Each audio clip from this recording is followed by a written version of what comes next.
Hello friends, स्वागत है आपका मेरे यूट्यूब चैनल पर। तो दोस्तों, बहुत दिनों से मैं वीडियो नहीं बना पा रहा था, बहुत ही ज़्यादा बिजी रह रहा हूँ आजकल। तो दोस्तों, सबसे पहले आप लोग कैसे हैं? और आप सभी, आशा है कि बहुत अच्छे होंगे। तो दोस्तों, आज की वीडियो हम बना रहे हैं आनंद राठी के ऊपर। कई लोग मुझसे पूछ रहे हैं, सर हमें आनंद राठी का सब ब्रोकर बनना चाहिए या नहीं बनना चाहिए, क्या वो शेयरिंग दे रहा है, किस तरीके का वहाँ पे मॉडल है, या हम किस तरह सब ब्रोकर बन सकते हैं इसके, तो उसके बारे में जानते हैं। तो दोस्तों देखो, आनंद राठी पिछले 30 साल पुरानी कंपनी है, जो कि एक फुल सर्विस ब्रांड है, जो कि बहुत अच्छी बात है। जितनी पुरानी कंपनी और आज भी मार्केट में है, तो इससे बड़ी बात क्या होगी। 8 लाख से ऊपर इनके कस्टमर हैं जो अभी एक्टिव है। 90 से ज्यादा इनकी पैन इंडिया में ब्रांचेस है, जो कि बहुत अच्छी बात है। लोगों की 1-2 ब्रांचेस होती है, इनकी 90 ब्रांचेस है। तो ये बहुत अच्छी बात है कि आपको हर जगह इनकी ब्रांचेस देखने को मिलेगी, जिसकी वजह से आपको सर्विस का इशू नहीं होने वाला है। तो आइए दोस्तों, जान लेते हैं इसके अंदर हमें कौन कौन से प्रोडक्ट मिलने वाले हैं। प्रोडक्ट में रहेगा अपना equity, commodity, derivative, PMS, AIF, investment basket, mutual fund, margin trading facility, NRI services. Fix income में आपको बॉन्ड्स एंड FD मिलेगा, और IPO और NCDs वगैरह में आप काम कर सकते हो। तो बहुत सारे प्रोडक्ट यहाँ भर भर के मिलने वाले हैं, जो आप अपने क्लाइंट को आराम से दे सकते हो। तो शुरू करते हैं कि आप आनंद राठी का सब ब्रोकर कैसे बन सकते हैं। आनंद राठी का सब ब्रोकर बनने के लिए सबसे पहले आपको 50,000 का एक सिक्योरिटी डिपॉजिट देना पड़ेगा, जो कि पूरा रिफंडेबल है। जब भी आप सब ब्रोकरशिप सरेंडर करते हो तो आपको पूरा मिल जाता है। इसके बाद इसमें स्टैंडर्ड शेयरिंग रहती है।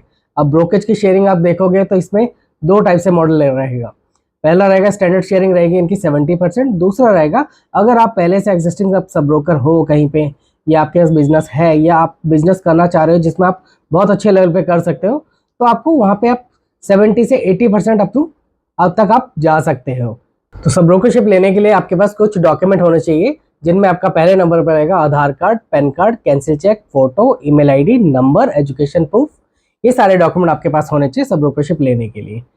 इसके बाद आपको, जब भी आप सब ब्रोकरशिप लेते हो, तो आपको सेगमेंट रजिस्ट्रेशन कराना पड़ता है सिक्योरिटी डिपॉजिट के अलावा, जो कि रिफंडेबल नहीं होता।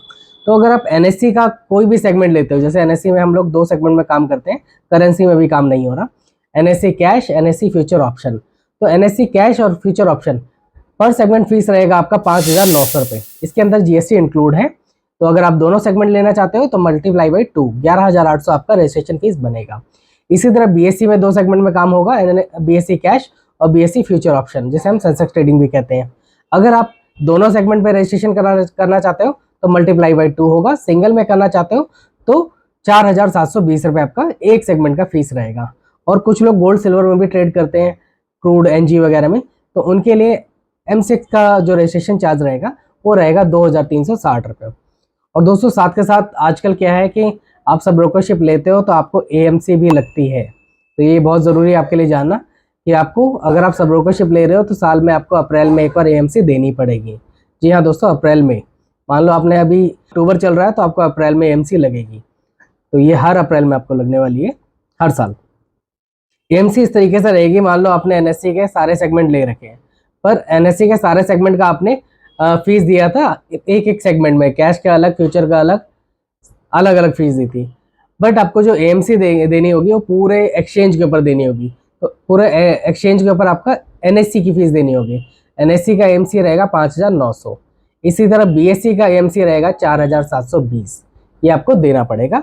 M6 का क्वार्टरली वाइज कट जाता है, जो कि आपके लेजर में डेबिट होता है। तो दोस्तों, अगर आप सब ब्रोकरशिप ले रहे हो, सारे डॉक्यूमेंट भी दे दिए, पेमेंट भी दे दिया, रजिस्ट्रेशन भी करा दिया, अब काम बढ़ाने के लिए आपको मेन चीज़ की जरूरत रहेगी, वो होता है ट्रेडिंग टर्मिनल। ट्रेडिंग टर्मिनल लोगे तो ट्रेडिंग टर्मिनल के लिए भी आपको फीस देना पड़ता है यहाँ पे, जो कि पर सेगमेंट फीस रहेगा आपका मंथली 100 रुपी। मान लो आपने 5 सेगमेंट ले रखे हैं तो आपको 500 रुपये मंथली का आपको चार्ज लगने वाला है टर्मिनल का। ठीक है, साथ के साथ अब आपने टर्मिनल ले लिया तो आपको रिकॉर्डिंग की भी जरूरत है, कंप्लायंस तो मेंटेन करना ही रहेगा। तो कंप्लायंस मेंटेन करने के लिए आनंद राठी आपको प्रोवाइड करता है वॉइस लॉगर। वॉइस लॉगर में रिकॉर्डिंग होती है डेली वाइज, और वो आपको शाम को अपलोड करना होता है। ठीक है, तो वॉइस लॉगर लेने के लिए जो आपकी जो फीस रहेगी वो आपकी रहेगी 5,000 रुपये पूरे। 5,000 रुपये का आपका वॉइस लॉगर आएगा, जिसमें आपके क्लाइंट की डेली की रिकॉर्डिंग रहेगी, जो कि आपके लिए बहुत ज़रूरी है। अगर आप सब ब्रोकर बन रहे हो तो ये आपके लिए मैंडेटरी है, लेना ही होगा। ठीक है, अब वॉइस लॉगर ले लेते हो आप, आपकी रिकॉर्डिंग शुरू हो जाती है। इसके बाद वॉइस लॉगर की अपने साल की AMC भी देनी होती है, जिसे हम 20% कहते हैं। 20% आपका वॉइस लॉगर का फीस लगता है साल का, तो ये भी आपको देना रहेगा। अब दोस्तों सब ब्रोकरशिप भी ले ली, वॉइस लॉगर भी ले लिया, टर्मिनल भी ले लिया, तो अब क्लाइंट कैसे लाया जाए? तो क्लाइंट लाने के लिए हम लोग आगे नेक्स्ट वीडियो में बात करेंगे, और मैंने इसके ऊपर काफ़ी वीडियो भी बना रखी है कि आप अपने बिजनेस को कैसे ग्रोथ कर सकते हो। और जो भी आनंद राठी का सब ब्रोकर बनना चाहता है वो जल्दी से मेरे चैनल को कनेक्ट करे और आनंद राठी का सब ब्रोकर बने। और अगर आप किसी और ब्रोकर का भी सब ब्रोकर बनना चाहते हो तो जल्दी से मेरे चैनल में डिस्क्रिप्शन बॉक्स में जाएं, वहां आपको एक गूगल फॉर्म मिलेगा, उसमें अपनी डिटेल फिल करें। उसके बाद हम 1 to 1 बात करेंगे कि आपके लिए कौन सा सब ब्रोकर सही है और आप किसको अच्छी तरह सब ब्रोकर चला के आगे लाइफ टाइम बढ़ा सकते हो अपने बिजनेस को। तो मिलते हैं नेक्स्ट वीडियो में। आज की वीडियो यहीं समाप्त करते हैं। Thank you.